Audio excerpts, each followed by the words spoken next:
तो सद्गुरु, आप हमें जो बता रहे हैं उनमें से एक या दो ऐसी चीज़ें बताइए जो हम कल कर सकते हैं, which will जिनसे हमारी जागरूकता, धारणा और विचारशीलता बढ़ेगी। ओह, तो आप कुछ घर ले जाना चाहती हैं? जी, एक तरह से, पर कुछ ऐसा जो हमेशा बना रहे, ना कि ऐसा जो छूट जाए। क्योंकि हमने आपसे बहुत सी चीज़ें सुनी हैं, हमने बहुत कुछ सुना है और मैं सोच रही हूँ कि कल मैं नया क्या करूँगी। देखिए, 26 अक्षर वाले एबीसी को सीखने के लिए कम से कम अगर आपने भारतीय भाषाएं सीखी होती तो 54 अक्षर होते हैं। सिर्फ 26 अक्षरों को ठीक से लिखने में आपको कितना समय लगा?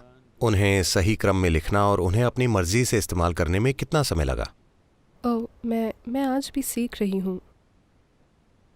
काफ़ी समय लगा। कम से कम 3-4 साल हाँ। न्यूनतम। वाक्य बनाना और उनका मनचाहे तरीके से उपयोग करने के लिए शायद 12-15 साल की शिक्षा लगी होगी। हाँ, तो आपने केवल कुछ शब्द सीखने के लिए इतना कुछ किया। Word craft. पर अपने अस्तित्व की मौलिक प्रकृति के बारे में कुछ जानने के लिए जो आपको नए आयाम में ले जा सकता है, आप उसे 2 मिनट में जानना चाहते हैं। इतनी नाइंसाफी क्यों? नहीं, मैं 2 मिनट में सिर्फ शुरू करना चाहती हूँ। ठीक है, तो शुरू कैसे करें?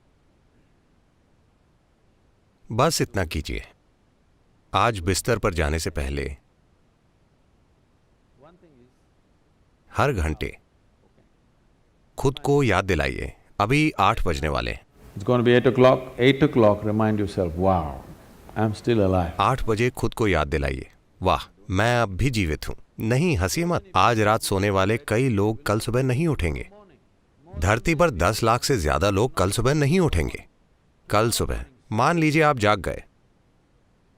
हाँ, किसे पता है? आप हमेशा सोचते हैं मैं नहीं मरूंगा, कोई और मरेगा। भयंकर बात है। कल सुबह अगर आप जाग जाएं तो पहले जांच लें, क्या मैं वास्तव में जाग गया? जिंदा हूं?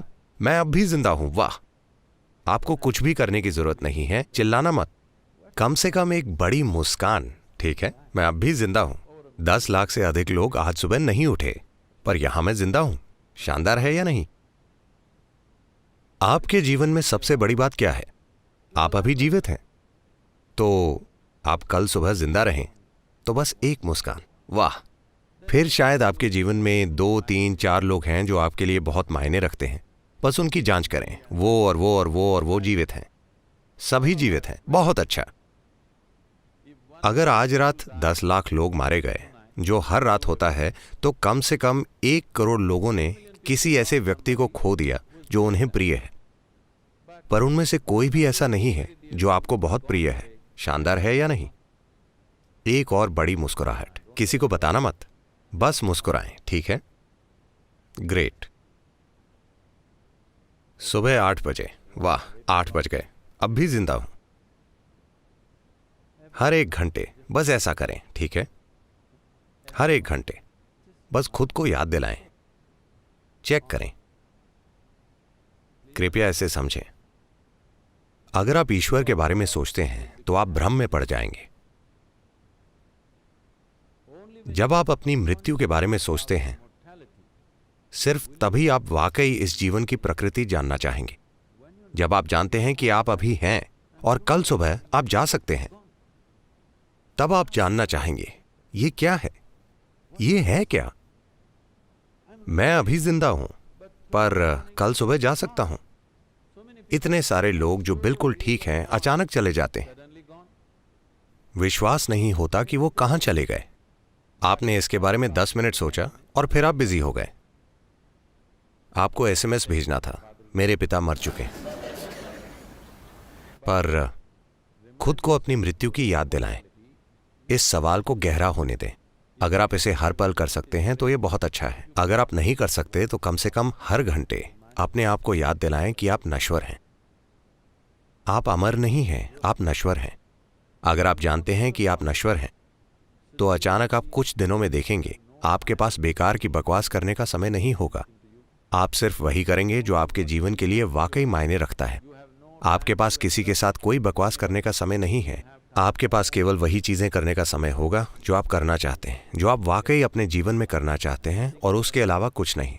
और यही आपको करना चाहिए क्योंकि समय बहुत सीमित है। मैं चाहता हूं कि आप जानें कि ये एक छोटा जीवन है। अगर आप एक खुश व्यक्ति हैं तो, अगर आप एक दुखी व्यक्ति हैं तो निश्चित रूप से एक लंबा जीवन है। तो अगर आप खुश हैं और अगर आप 100 साल भी जीते हैं तो ये बहुत छोटा है। अगर आप दुखी हैं तो आप कितना लंबा जीवन जिएंगे आप जानते हैं।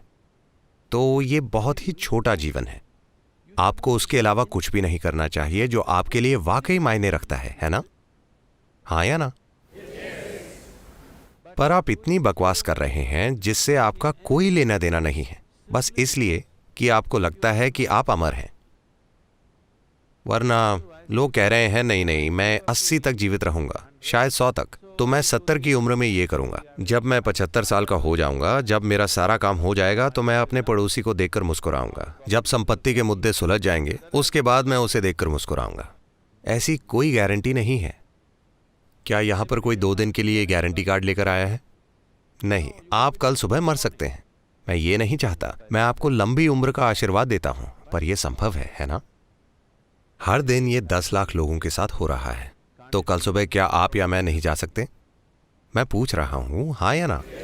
If you are conscious of your mortality, becoming aware will naturally happen. अगर आप अपनी मृत्यु के प्रति सचेत हैं तो जागरूक होना स्वाभाविक रूप से होगा, क्योंकि जीवित रहने का महत्व खिल उठेगा।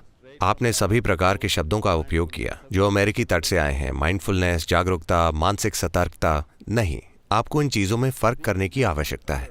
मानसिक रूप से सतर्क रहने से आप जीवन बेहतर तरीके से चला पाएंगे। अगर मैं मानसिक रूप से सतर्क हूं तो मैं बेहतर ड्राइव कर सकता हूं, अपना काम बेहतर कर सकता हूं, कुछ और बेहतर कर सकता हूं। ये जीवन चलाना है। जागरूकता जीवन चलाने के बारे में नहीं है। जब मैंने आपसे पहला सवाल पूछा कि आप कैसे जानते हैं कि आप यहाँ हैं, आपने कुछ सोचा और फिर आपने कहा मैं सचेत हूँ। केवल इसलिए कि आप जागरूक हैं, आप जीवित भी हैं। आपका जीवन जागरूकता है, आपकी जागरूकता ही जीवन है। सवाल केवल ये है कि कितना जागरूक। बहुत से लोग सोचते हैं कि अगर वे 50% जीवित हैं तो ये काफी अच्छा है।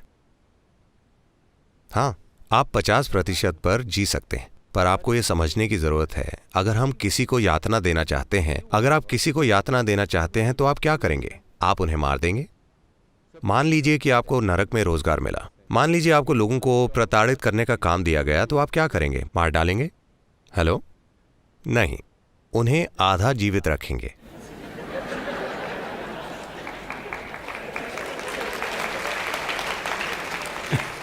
अगर आप उन्हें आधा जीवित रखते हैं तो उसे यातना कहा जाता है, इसीलिए अभी इसे आत्मयातना कहा जाएगा। शायद आप कहीं और रोजगार पाने की तैयारी कर रहे हो, क्योंकि 2 या 3 साल की उम्र से ही लोग, आपके माता पिता आपसे पूछते हैं, बड़े होकर क्या बनोगे बेटा? मैं एक इंसान के रूप में पैदा हुआ हूं, मुझे एक इंसान बनने का प्रयास करना चाहिए। देखिए, इस धरती पर हर जीवन, चाहे वो एक पक्षी हो, एक कीड़ा हो, कीट, पक्षी, जानवर, पेड़, जो भी हो, वे सभी एक पूर्ण जीवन बनने के लिए प्रयास कर रहे हैं। एक कीड़ा एक पूर्ण विकसित कीड़ा बनने की कोशिश कर रहा है, एक पेड़ एक पूरा पेड़ बनने की कोशिश कर रहा है। एक इंसान को भी एक पूर्ण मानव बनना होगा। नहीं नहीं, आप क्या बनेंगे का मतलब है आपको कैसी नौकरी मिलेगी 3 साल की उम्र से। ये पागलपन इस वजह से आया है क्योंकि इस देश की पिछली शताब्दी इतनी गरीबी में गुजरी है, लोग इतने वंचित रहे हैं। उन्हें लगता है कि अगर उनके पास नौकरी नहीं होगी तो वे खा नहीं पाएंगे। ये एक गरीबी से भरी चेतना से आता है। हमें आगे बढ़ना होगा। वो पीढ़ी गई। अभी अगर आपके दिमाग की कुछ कोशिकाएं काम कर रही हैं तो आप जीवन चला सकते हैं। आपको किसी डिग्री की जरूरत नहीं है। अगर आपके दिमाग की कुछ कोशिकाएं काम कर रही हैं तो आप जीवन चला सकते हैं। आज ये कोई मुद्दा नहीं है। एक समय ऐसा था जब ऐसा ही था, अब ऐसा नहीं है। इसे बदलने का समय आ गया है। सवाल ये है कि आप कैसे जिएंगे, ना कि आप क्या बनेंगे। आपके जीवन का अनुभव कैसा होगा? क्या ये चरम अनुभव बन जाएगा या ये सिर्फ एक औसत बकवास होगा? यही सवाल है। क्योंकि जब आप इंसानी रूप में आते हैं तो कुछ भी होता है वो काफी नहीं होता, कुछ और होने की जरूरत होती है। हाँ या ना? शायद आप सोचें कि आप अलग अलग काम कर रहे हैं। जो आदमी मंदिर जाता है, जो बार में जाता है, जो काम पर जाता है, जो दुनिया पर विजय पाने के लिए जाता है, every one of them is just seeking a larger slice of life. वे सभी बस जीवन का एक बड़ा अनुभव चाहते हैं। कुछ लोग मॉल जाते हैं, कुछ लोग पीडीएस जाते हैं। जैसे कुछ लोग सोचते हैं कि मंदिर में फ्री में मिल जाएगा, इसीलिए वे वहां जाते हैं। कोई दुनिया को जीतने के लिए जाता है, कोई शॉपिंग के लिए जाता है। ऐसा क्या है जो आप पाने की कोशिश कर रहे हैं? ये बस जीवन का एक बड़ा अनुभव पाने की कोशिश है। पर अगर आप अपने पास पूरी दुनिया भी इकट्ठी कर लें, तब भी कोई फर्क नहीं पड़ेगा। आपको बड़ा अनुभव नहीं मिलेगा। आपको बड़ा अनुभव तभी मिलेगा जब आपके देखने की क्षमता बढ़ाई जाएगी। अगर आपकी अनुभव करने की क्षमता नहीं बढ़ती, तो आपके आसपास सब कुछ हो सकता है, फिर भी आपका अनुभव वैसा ही रहेगा। आधुनिक जीवन बस यही है। किसी भी दूसरी पीढ़ी के पास हमारे जितनी चीजें नहीं थी। आज ज्यादातर घर गोदाम जैसे दिख रहे हैं, क्योंकि उनकी खरीदारी इतनी है, वे ये नहीं जानते कि सामान कहाँ रखा जाए। सब कुछ लोगों के ऊपर गिर रहा है। लोगों के लिए जगह नहीं है, घर चीजों से भरा है। पर क्या इससे खुशी मिली है? नहीं। आप अपना भीतरी अनुभव बाहर से तय नहीं कर सकते हैं, इसे भीतर से होना होगा। और आपका अनुभव जितना बड़ा है, आपका जीवन भी उतना ही बड़ा होगा, ना कि उतना जितना सामाजिक रूप से दूसरे लोग सोचते हैं। ये सामाजिक रूप से फायदेमंद हो सकता है, पर यह जीवन के संदर्भ में काम नहीं करेगा। इसीलिए जब हम जागरूकता शब्द कहते हैं, तो हम जीवन के जरूरी हिस्से की बात करते हैं। क्योंकि आप जागरूक हैं, सिर्फ इसलिए आप जीवित भी हैं। क्या ऐसा नहीं है? हाँ। अब सवाल ये है कि कितने जीवित? अगर उदाहरण देना हो तो अभी ये रोशनी मुझे अंधा कर रही है। अब अगर आप वोल्टेज कम करें तो ऐसा होगा, ये बस उतना ही प्रकाशित करेगा। लेकिन वे चाहते हैं कि बस कुछ रोशनी हो जाए, इसलिए उन्होंने वोल्टेज बढ़ा दी। इसलिए अगर आप वोल्टेज कम करेंगे तो आप केवल इतना ही देखेंगे। अगर आप इसे बढ़ाएंगे तो आप उतना देखेंगे। अगर आप इसे वाकई बढ़ा देंगे तो आप पूरा हॉल देखेंगे। जागरूकता ऐसी ही है। आप कुछ इसलिए जानते हैं क्योंकि आप जागरूक हैं। अगर आप थोड़ा और अधिक जागरूक हो जाते हैं तो आपको कुछ और पता चल जाएगा। और अधिक जागरूक होंगे तो कुछ और। ये सभी शब्द जुड़े हुए हैं। प्रज्ञ, गुरु शब्द, ये सभी चीजें जुड़ी हुई हैं। क्योंकि प्रज्ञ का अर्थ है आप सचेत हैं। क्योंकि आप सचेत हैं, इसीलिए आपकी चेतना की तीव्रता के आधार पर आप अपने आसपास की हर चीज को एक हद तक जान पाते हैं। अब गुरु शब्द का अर्थ है, गु का अर्थ है अंधेरा। ये एक 4 अक्षर वाला शब्द है।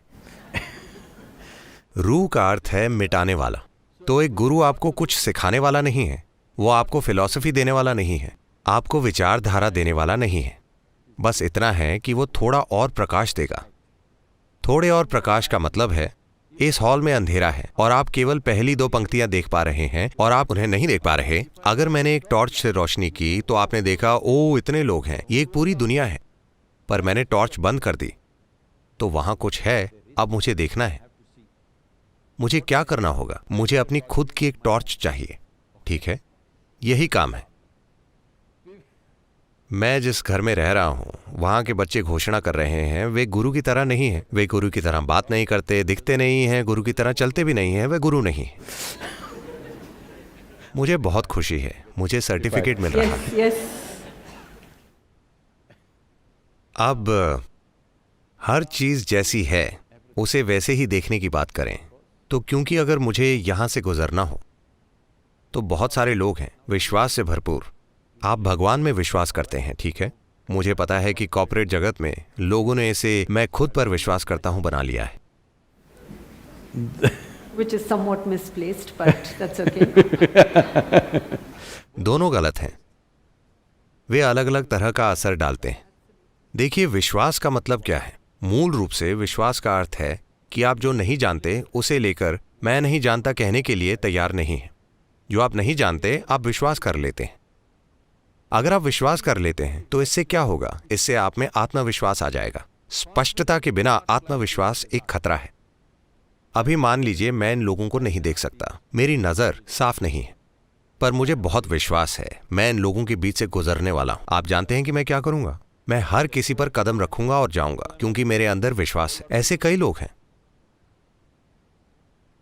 अगर मेरी नजर स्पष्ट है तो मैं बिना किसी को छुए यहां से निकल जाऊंगा। अगर मेरी दृष्टि स्पष्ट नहीं है और मुझे कोई विश्वास नहीं है तो मैं पूछूंगा, कृपया कोई मुझे रास्ता दिखा सकता है? पर अब मेरे पास कोई स्पष्टता नहीं है, पर मुझे विश्वास है। ये एक विनाशकारी प्रक्रिया है। इसीलिए ईश्वर पर विश्वास करना, खुद पर विश्वास करना या किसी भी चीज पर विश्वास करना, ये एक झूठी बात है। आप खुद से झूठ बोल रहे हैं ऐसी चीज के बारे में जिसे आप जानते नहीं। Right, right. What is the problem? What I know, what I do not know, I do not know. What is the problem with this? समस्या क्या है? जो मुझे पता है पता है, जो मुझे नहीं पता नहीं पता। इसमें क्या परेशानी है? अगर इतनी ईमानदारी आपके जीवन में आ जाती है, बस ये समझ लीजिए, मैं जो जानता हूँ वो जानता हूँ, जो मैं नहीं जानता नहीं जानता। मैं किसी चीज पर विश्वास नहीं करता, ना ही किसी चीज पर अविश्वास करता हूँ। मैं हर चीज को देखने के लिए तैयार हूँ। आप एक समझदार इंसान बन जाएंगे और हर एक घंटे में आप खुद को याद दिलाएं कि आप नश्वर हैं और एक मुस्कुराहट के साथ खुशी मनाएं कि आप अब भी जीवित हैं। आप देखेंगे कि आपके साथ चमत्कार होंगे। So even अरे रुको रुको, 8 बज गए हैं। नहीं नहीं नहीं नहीं, हमारे पास और समय है, और समय है। मैं ये नहीं नहीं, मैं वो नहीं कह रहा हूँ। 8 बज गए हैं, अब भी जीवित हैं। वाह, हम सभी जीवित हैं that's और the मिलकर collective जश्न मना रहे celebration. हैं।